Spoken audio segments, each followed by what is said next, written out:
Joe Biden had his vaccine mandate, I put it in quotes, you guys know why, slapped down by the Fifth Circuit Court. And I did a segment at the time, and I said, okay, they slapped it down. I can virtually guarantee you this is going to be overturned.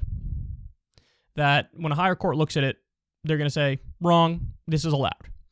Now, I didn't say that because I'm just giving my opinion. I told you guys, based on case law and precedent and history in the U.S. when it comes to the issue of vaccine mandates, what has been ruled over and over and over and over. And so when I told you guys, look, this isn't going to stand, a lot of you guys didn't like what I had to say or disagreed with me or thought I was wrong or whatever. I'm here to say, tell me how my ass tastes, because, of course, I'm right. So AP says, breaking, a federal appeals court panel has ruled that President Joe Biden's vaccine mandate for larger private employers can take effect. Friday's ruling reverses a lower court ruling that had paused the requirement. Huh. What do you know? Old Kyle's right again. Now, there was one thing I was wrong about. I said when it gets to the Supreme Court will reverse it. It didn't even have to get to the Supreme Court. It got to the one court above it, the Sixth Court. And they were like, yeah, no, we're going to go ahead and allow this because it absolutely is allowed under the Constitution. So now my guess is it's going to be appealed again. And when it gets appealed again, maybe it will get to the Supreme Court. But my guess is they're going to say the exact same thing, that this is allowed. So, or worst case scenario, the Supreme Court says it's not allowed in the iteration you did it, but if it gets through Congress, then it would be totally allowed. So in other words, it's not the idea that the Constitution prohibits you from being able to do this. It's just not true. That's not accurate. Okay. But I want to give you some of the specifics here. So this is one of the judges, their statement on why this is allowed. Quote, given OSHA's clear and exercised authority to regulate viruses, OSHA necessarily has the authority to regulate infectious diseases that are not unique to the workplace. Judge Julia Smith Gibbons, who was nominated to the court by former President George W. Bush, a Republican, wrote in her majority opinion, quote, vaccination and medical examinations are both tools that OSHA historically employed to contain illness in the workplace, she wrote. Gibbons noted that the agency's authority extends beyond just regulating hard hats and safety goggles.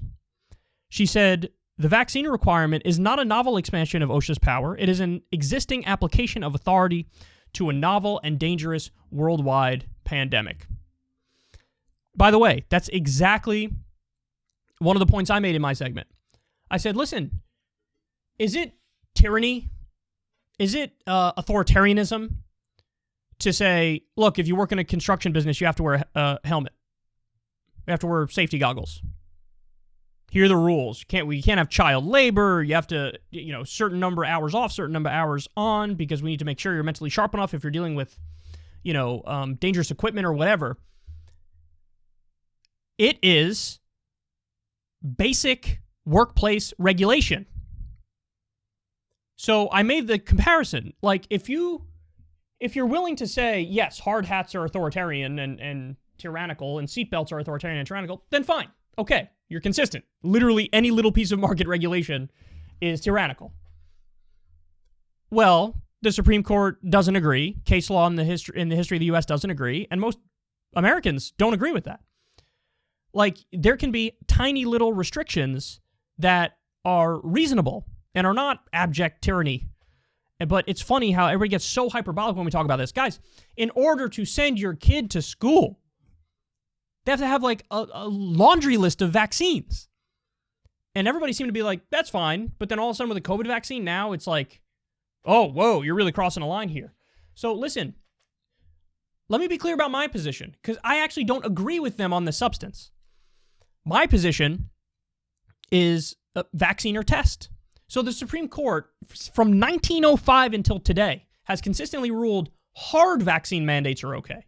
So in other words, the government can just tell you to take a vaccine, and if you don't, you're in violation of the law. Now, the penalties vary, and my guess is it's never more than like a fine, right? But technically, you're breaking the law if you don't get the vaccine. Now, I don't agree with that. My personal position on it is either get the vaccine or test. Because I think, yeah, it is a weird slippery slope when the government can tell people what to put in their bodies. I mean, look, Tuskegee experiment, right? We know how this can go wrong, and we know how it has gone wrong, and we know that we generally shouldn't just blindly trust the government.